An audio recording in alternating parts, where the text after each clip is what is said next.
ಕಳೆದ 3 ದಿನದಿಂದ ಈ ಕುಂದಾಪುರ ಆಫೀಸ್ನಲ್ಲಿ ಪ್ರಾರಂಭ ಮಾಡಲಿಕ್ಕೆ ಕಾಂಗ್ರೆಸ್ ಪಾರ್ಟಿಯವರು ಅತಿಕ್ರಮಣ ಮಾಡ್ತಾ ಇದ್ದಾರೆ ಅಂತ ಮೆಸೇಜ್ಗಳು ನಮ್ಮ ಆಫೀಸಿಗೆ ಬಂದಿದೆ.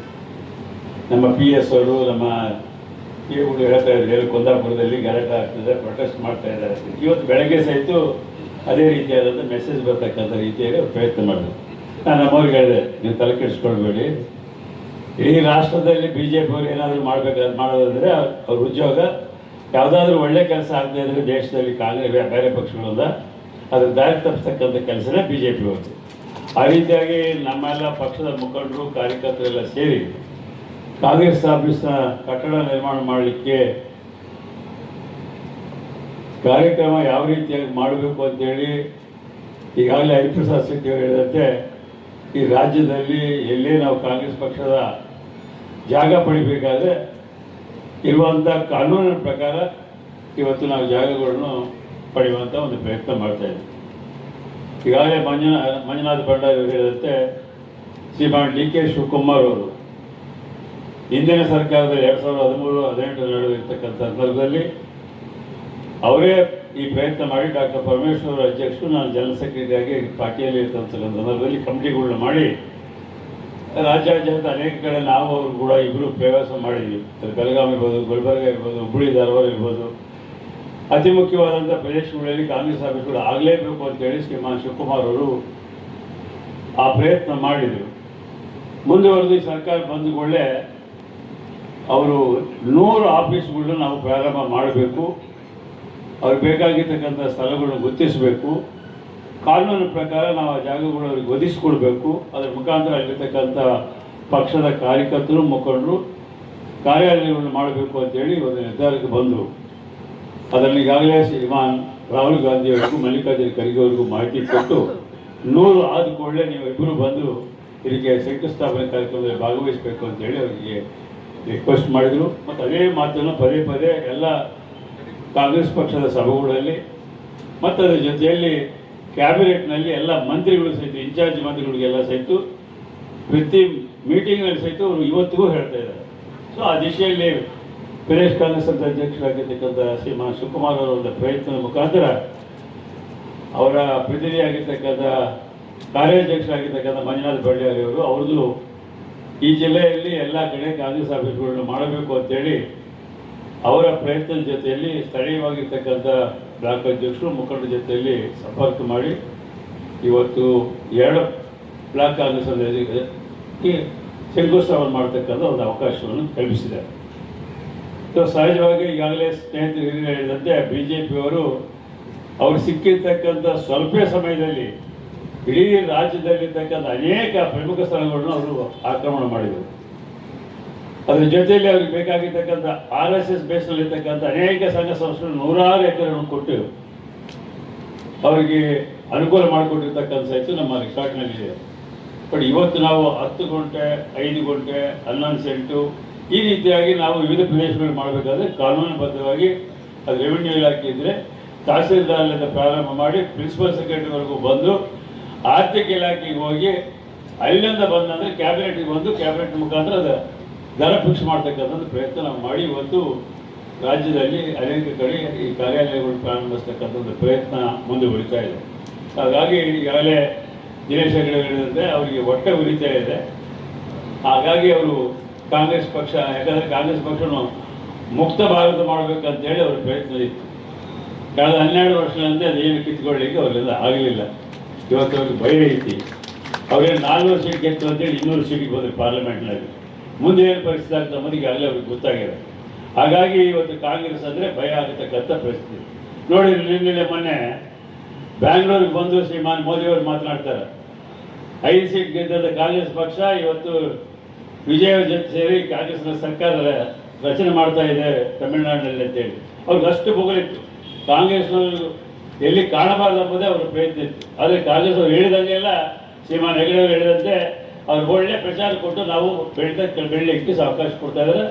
ಕಾರಣ ಇವತ್ತು ನೀವು ನೋಡಿರಿ, ಕೇರಳದಲ್ಲಿ ಇವತ್ತು 102 ಸ್ಥಾನ ಗೆದ್ದಿದ್ವಿ. ಸೊ ಆ ರೀತಿಯಾಗಿ ಕಾಂಗ್ರೆಸ್ ಪಕ್ಷಕ್ಕೆ ಇನ್ನೂ ಅಸ್ತಿತ್ವ ಒಳ್ಳೆ ರೀತಿಯಿಂದ ಬೆಳೆಯುವಂಥ ಒಂದು ಅವಕಾಶಗಳು ಇದೆ. ಆ ದಿಶೆಯಲ್ಲಿ ತಮ್ಮೆಲ್ಲರ ಪ್ರಯತ್ನ, ಪ್ರೀತಿ, ವಿಶ್ವಾಸ, ತಮ್ಮ ಸಂಪರ್ಕ, ಸಂಘಟನಾ ಇವತ್ತು ಕಾಂಗ್ರೆಸ್ ಪಕ್ಷಕ್ಕೆ ಬಹಳ ಮುಖ್ಯವಾಗಿರ್ತಕ್ಕಂಥದ್ದು. ಆ ದಿಶೆಯಲ್ಲಿ ಇವತ್ತು ಬ್ಲಾಕ್ ಕಾಂಗ್ರೆಸ್ ಸಮಿತಿ ಅಧ್ಯಕ್ಷರು ಇರ್ಬೋದು, ದಿನೇಶ್ ಹೆಗಡೆ ಇರ್ಬೋದು, ಮತ್ತು ಇರತಕ್ಕಂಥ ಪ್ರಮುಖರು ಇರ್ಬೋದು, ಉತ್ತಮವಾದಂಥ ಸ್ಥಳದಲ್ಲಿ ಇವತ್ತು ಎಲ್ಲ ಹಿರಿಯರ ಸಮ್ಮುಖದಲ್ಲಿ ಕಾಂಗ್ರೆಸ್ ಪಕ್ಷದ ಕಟ್ಟಾಳ ಆಗಿರ್ತಕ್ಕಂಥ ನಮ್ಮೆಲ್ಲರ ಸಹಕಾರದೊಂದಿಗೆ ಶಂಕುಸ್ಥಾಪನೆ ಆಗಿದೆ. ಆದಷ್ಟು ಶೀಘ್ರದಲ್ಲಿ ಇವತ್ತು ಮಂಜುನಾಥ್ ಬಳ್ಳಾರಿ ಹೇಳಿದಂತೆ ಇಲ್ಲಿ ಬಿಲ್ಡಿಂಗ್ ಆಗಿ ಮುಂದೆ ಬರುವಂಥ ದಿನಗಳಲ್ಲಿ ಪಕ್ಷಕ್ಕೆ ಒಂದು ಮನೆ ಆಗಲಿ ಅಂತೇಳಿ ಈ ಸಂದರ್ಭದಲ್ಲಿ ಹಾರೈಸಿ, ಇವತ್ತು ಪಕ್ಷ ಅಧಿಕಾರ ಬರ್ತಕ್ಕಂಥದ್ದು, ಅಧಿಕಾರ ಹೋಗ್ತಕ್ಕಂಥದ್ದು ಸಹಜ. ಇವತ್ತು ಕಾಂಗ್ರೆಸ್ ಪಕ್ಷ ದೇಶಕ್ಕೆ ಸ್ವಾತಂತ್ರ್ಯ ತರುವ ಜೊತೆಯಲ್ಲಿ ಇವತ್ತು ಈ ದೇಶದಲ್ಲಿರ್ತಕ್ಕಂಥ 140 ಕೋಟಿ ಜನರಿಗೆ, ಬಡವರಿಗೆ, ಶೋಷಿತ ವರ್ಗದವರಿಗೆ, ಹಿಂದುಳಿದ ವರ್ಗಕ್ಕೆ, ಹರಿಜನರು, ಗಿರಿಜನರಿಗೆ ಎಲ್ಲರನ್ನೂ ಸಹಕಾರ ನೀಡುವಂಥ ಪಕ್ಷ ಕಾಂಗ್ರೆಸ್ ಪಕ್ಷ ಎಂಬುದು ಇಡೀ ದೇಶಕ್ಕೆ ಗೊತ್ತಿದೆ, ಪ್ರದೇಶಗಳಿಗೆ ಸಹಿತ ಗೊತ್ತಿದೆ. ಆ ದಿಶೆಯಲ್ಲಿ ಕಾಂಗ್ರೆಸ್ ಪಕ್ಷ ಕೆಲಸ ಮಾಡ್ತಿದೆ. ಇವತ್ತು ಶ್ರೀಮಾನ್ ರಾಹುಲ್ ಗಾಂಧಿ ಇರ್ಬೋದು, ಮಲ್ಲಿಕಾರ್ಜುನ ಖರ್ಗೆ ಇರ್ಬೋದು, ಇತರ ನಾಯಕರೆಲ್ಲ ಇವತ್ತು ರಾತ್ರಿ ಆಗಲು ಕಾಂಗ್ರೆಸ್ ಪಕ್ಷದ ಒಂದು ಅಭಿವೃದ್ಧಿಗಾಗಿ ಕಾಂಗ್ರೆಸ್ ಪಕ್ಷಕ್ಕೆ ಮಾರ್ಗದರ್ಶನ ಕೊಡ್ತಕ್ಕಂಥ ನಾಯಕ ರಾಜ್ಯಾದ್ಯಂತ ರಾಷ್ಟ್ರದಲ್ಲಿ ಸಾಕಷ್ಟು ಒಂದು ಪ್ರಯತ್ನ ಮಾಡ್ತಾ ಇದ್ದಾರೆ. ಸೊ ಬರುವಂಥ ದಿನಗಳಲ್ಲಿ ನಮಗೆ ಪಕ್ಷಕ್ಕೆ ಉತ್ತಮವಾದಂಥ ಅವಕಾಶಗಳಿದಂಥ ಮಾತನ್ನು ನಾವೆಲ್ಲರೂ ನಂಬಿ ಇವತ್ತು ರಾಜ್ಯದಲ್ಲಿ ಶ್ರೀಮಾನ್ ಸಿದ್ದರಾಮಯ್ಯನವರು, ಡಿ ಕೆ ಶಿವಕುಮಾರ್ ಅವರ ನೇತೃತ್ವದ ಸರ್ಕಾರ ಈಗಾಗಲೇ ಹೇಳಿದಂತೆ 60,000 ಕೋಟಿ ಪ್ರತಿ ವರ್ಷಕ್ಕೆ, ಈಗಾಗಲೇ 2.5 ವರ್ಷದಲ್ಲಿ ನಾವು ಈಗಾಗಲೇ 1,23,000 ಕೋಟಿ, ಮೊನ್ನೆ ಮಾರ್ಚ್ 16ನೇ ತಾರೀಕು ತನಕ ನಾವು ಈಗಾಗಲೇ ಈ ಯೋಜನೆ, ಗ್ಯಾರಂಟಿ ಯೋಜನೆಗಳಿಗೆ ಕೊಟ್ಟಿದ್ದೀವಿ. ಯಾಕಂದರೆ ನಮ್ಮ ಚುನಾವಣೆ ಮುಂದೆ ಏನು ಗ್ಯಾರಂಟಿ ಕಾರ್ಡು ಕಾರ್ಯಕರ್ತರೆಲ್ಲ ಇಡೀ ರಾಜ್ಯಾದ್ಯಂತ ಮನೆ ಮನೆಗೆ ಹೋಗಿ ಗ್ಯಾರಂಟಿ ಕಾರ್ಡ್ ತಲುಪಿಸಿದ್ವಿ. ಅದರ ಮೇಲೆ ಜನರ ವಿಶ್ವಾಸ ಇಟ್ಟು ನಮಗೆ ಆಶೀರ್ವಾದ ಮಾಡಿದರು. ಹಾಗಾಗಿ ಆ ಆಶೀರ್ವಾದವನ್ನು ಉಳಿಸ್ಕೊಂಡು ಹೋಗಬೇಕಾದ್ರೆ ಎಷ್ಟೇ ಕಷ್ಟ ಆದರೂ ಸಹಿತ ಆ ಯೋಜನೆಗಳು ಜಾರಿ ತರಬೇಕು ಅಂತೇಳಿ ಇವತ್ತು ನಮ್ಮ ನಾಯಕರುಗಳು ಎಷ್ಟೇ ತೊಂದರೆ ಇದ್ದರೂ ಸಹಿತ ನಾವು ಇವತ್ತು ಕಾರ್ಯಕ್ರಮಗಳನ್ನು DBT ಮುಖಾಂತರ ನೇರವಾಗಿ 1 ಪೈಸಾ ಭ್ರಷ್ಟಾಚಾರಕ್ಕೆ ಅವಕಾಶ ಕೊಡದೆ ಇವತ್ತು ಜಾರಿಗೊಳಿಸ್ತಾ ಇದೆ. ಅದೇ BJP ಅವರಿಗೆ ಪ್ರಧಾನಮಂತ್ರಿಗಳಿಂದ ಹಿಡಿದು ಇಲ್ಲಿವರೆಗೂ RSS ಎಲ್ಲರಿಗೂ ಹೊಟ್ಟೆ ಉರಿ ಆಗಿರ್ತಕ್ಕಂಥದ್ದು. ಅವ್ರು ಮಾತಾಡಿದ್ರೆ ಗ್ಯಾರಂಟಿಗಳ ಬಗ್ಗೆ ಮಾತಾಡ್ತಾರೆ, ಬೇರೆ ವಿಷಯ ಇಲ್ಲ.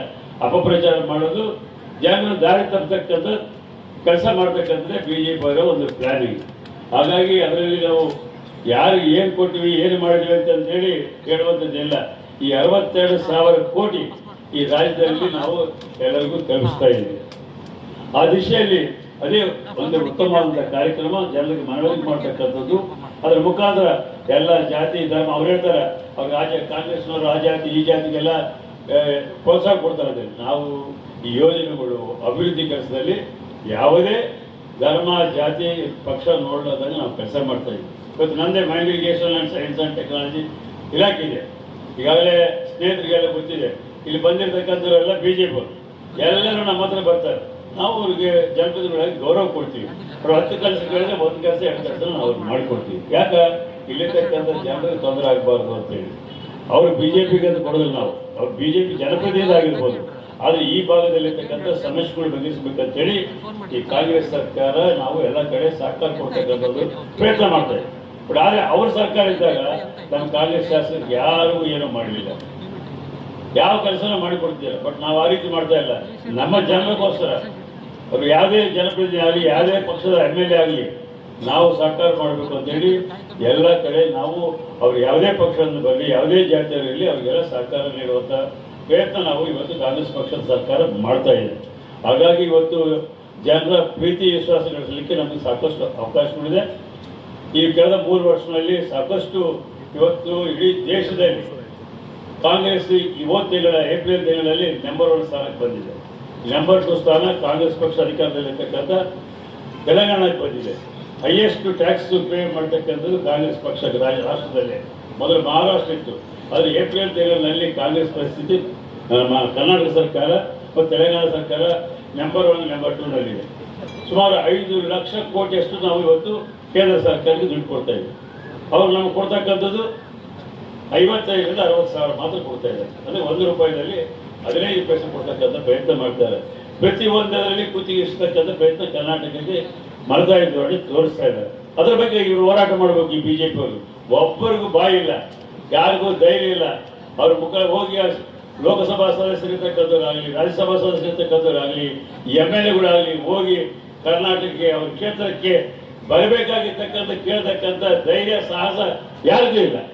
ಇವತ್ತು ಅವ್ರು ಬಂದು ಚುನಾವಣೆ ಆಗೋ ತನಕ ಪ್ರಧಾನಮಂತ್ರಿ ನಮ್ಮ ದೇಶ ಬಹಳ ಸಮೃದ್ಧಿಯಾಗಿದೆ, ಪ್ರಪಂಚದಲ್ಲೇ ನಮ್ಮದು ಅತಿ ಹೆಚ್ಚು ಪೊಟೆನ್ಷಿಯಲ್ ಆಗಿರ್ತಕ್ಕಂಥ ದೇಶ ಅಂತ ಹೇಳ್ಕೊಂಡಿರ್ತಕ್ಕಂಥವ್ರು ಚುನಾವಣೆ ಆಗಿದ್ದು ಮರುದಿವಸ ಬೆಂಗಳೂರಿಗೆ ಬಂದು ಹೇಳ್ತಾರೆ, ನೀವು ಪೆಟ್ರೋಲ್ ಖರ್ಚು ಕಡಿಮೆ ಮಾಡಬೇಕು, ಮೆಟ್ರೋದಲ್ಲಿ ತಿರುಗಬೇಕು, ಬಂಗಾರ ಖರೀದಿ ಮಾಡಬಾರ್ದು, ಗೊಬ್ಬರ ಭಾಳ ಕಡಿಮೆ ಖರ್ಚು ಮಾಡಬೇಕು ಅಂತೇಳಿ. ಎಲೆಕ್ಷನ್ ಆಗೋದ್ರಲ್ಲಿ ಎಲ್ಲ ಸಮೃದ್ಧಿ ಅಂತ ಹೇಳ್ತಾರೆ. ಎಲೆಕ್ಷನ್ ಆಗಿ ಮರು ದಿವಸನೇ ಈ ಸ್ಟೇಟ್ಮೆಂಟ್ಗಳು ಪ್ರಾರಂಭ ಮಾಡಿ ಈಗಾಗಲೇ ಅವ್ರ ಕಾನೂನನ್ನೆಲ್ಲ ಜಾರಿಗೊಳಿಸಿದ್ದಾರೆ ಸೆಕ್ರೆಟರಿಗಳ ಮುಖಾಂತರ. ಸೊ ಈ ರೀತಿಯಾದಂಥ ರಾಜಕೀಯ ಕುತಂತ್ರಗಳು ಮಾಡೋರೆ BJP ಅವರು. ಹಾಗಾಗಿ ಅವರ ಕುತಂತ್ರಗಳಿಗೆ ನಾವು ಸರಿಯಾದ ರೀತಿಯಲ್ಲಿ ಉತ್ತರ ಕೊಡುವಂಥ ಒಂದು ಸಂದರ್ಭ ಬರ್ತಾ ಇದೆ. ಅವ್ರಿಗೂ ಸಹಿತ ಸಾಕಷ್ಟು ಭಯ ಇದೆ.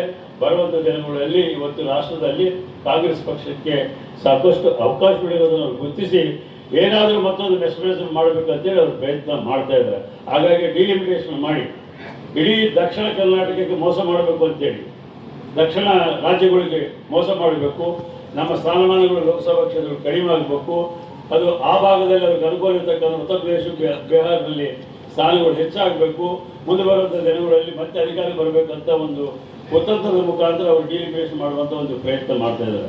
ಸೊ ಅದಕ್ಕಾಗಿ ಇವತ್ತು ದೇಶದಲ್ಲಿರ್ತಕ್ಕಂಥ ಎಲ್ಲ ವಿರೋಧ ಪಕ್ಷಗಳು ಇವತ್ತು ವಿರೋಧ ಮಾಡ್ತಾ ಇದ್ದಾರೆ. ಅದಕ್ಕೆ ಅದನ್ನು ಬಿಟ್ಟು ಅವರು ಸರಿಪಡಿಸಿದ್ದು ಮಹಿಳೆಯರಿಗೆ ಇವರು ಮಾಡ್ತಕ್ಕಂಥ 2013ರಲ್ಲಿ ಶ್ರೀಮತಿ ಸೋನಿಯಾ ಗಾಂಧಿ ಅವರು ರಾಜ್ಯಸಭೆಯಲ್ಲಿ ಮಹಿಳೆಯರಿಗೆ ಇಡೀ ರಾಷ್ಟ್ರದಲ್ಲಿ ಅವರಿಗೆ ಅವಕಾಶ 33% ಕೊಡಬೇಕಂತ ಹೇಳಿ ಆಧುನಿಕ ಕಾಲದಲ್ಲಿ ರಾಜ್ಯಸಭೆಯಲ್ಲಿ ಅದು ಅಂಗೀಕಾರ ಆಗಿದೆ.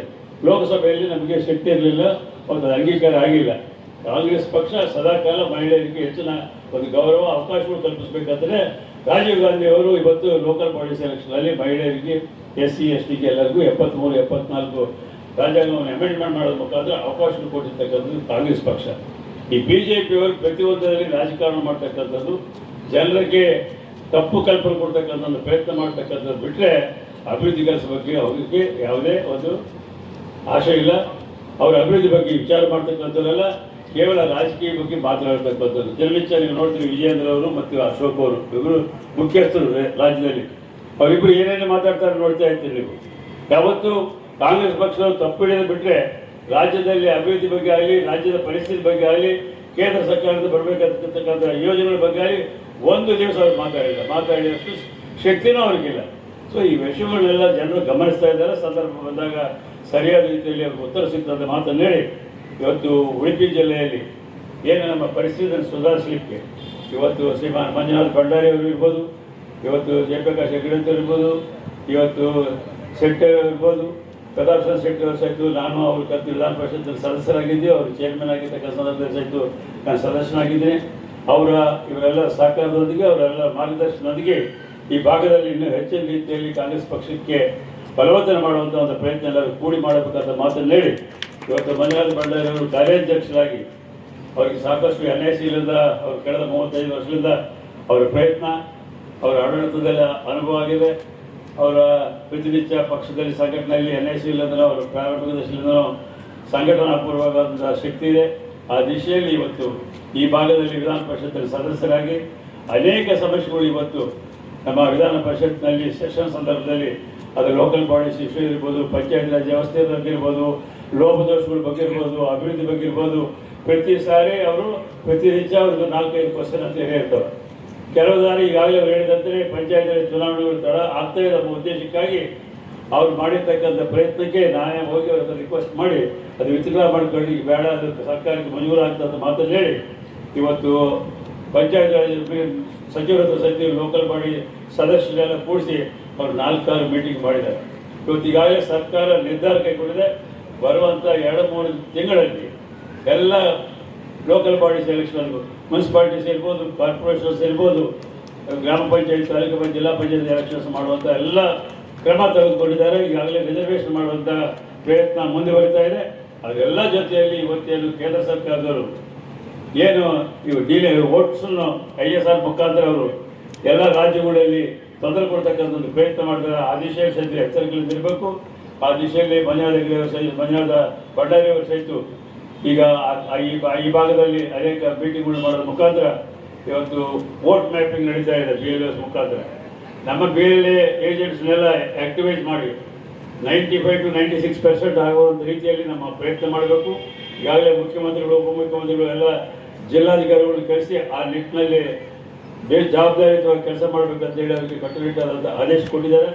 ಅದರ ಬಗ್ಗೆ ಸಹಿತ ನಾವೆಲ್ಲ ಬಹಳ ಜಾಗೃತಿಯಿಂದ ನಮ್ಮ ಪ್ರಯತ್ನ ಮುಂದುವರಿಸಬೇಕಂತ ಮಾತನ್ನು ಹೇಳಿ, ಇಷ್ಟು ಕಾಂಗ್ರೆಸ್ ಪಕ್ಷದ ಪರವಾಗಿ ಕಾಂಗ್ರೆಸ್ ಕಾರ್ಯಕರ್ತರಿಗೆ ಬೇಕಾಗಿರ್ತಕ್ಕಂಥ ಇವತ್ತು ಏನು ಶಂಕುಸ್ಥಾಪನೆ ನಡೆದಿರ್ತಕ್ಕಂಥ 2 ಬ್ಲಾಕ್ನಲ್ಲಿ ಬರುವಂಥ ದಿನಗಳಲ್ಲಿ ನಮ್ಮ ಕಾಂಗ್ರೆಸ್ ಭವನಗಳು ಅದರ ಮುಖಾಂತರ ಕಾಂಗ್ರೆಸ್ ಪಕ್ಷಕ್ಕೆ ಅನುಕೂಲವಾಗುವಂಥ ಒಂದು ವಾತಾವರಣ ಕಲ್ಪಿಸಿರ್ತಕ್ಕಂಥ ವೇದಿಕೆ ಮೇಲೆ ಆಸೀನರಾಗಿರ್ತಕ್ಕಂಥ ಎಲ್ಲ ಹಿರಿಯರಿಗೂ ಕಾರ್ಯಕ್ರಮದಲ್ಲಿ ಭಾಗವಹಿಸ್ತಕ್ಕಂಥ ತಮ್ಮೆಲ್ಲರಿಗೂ ವಂದಿಸಿ ನನ್ನ ಮಾತು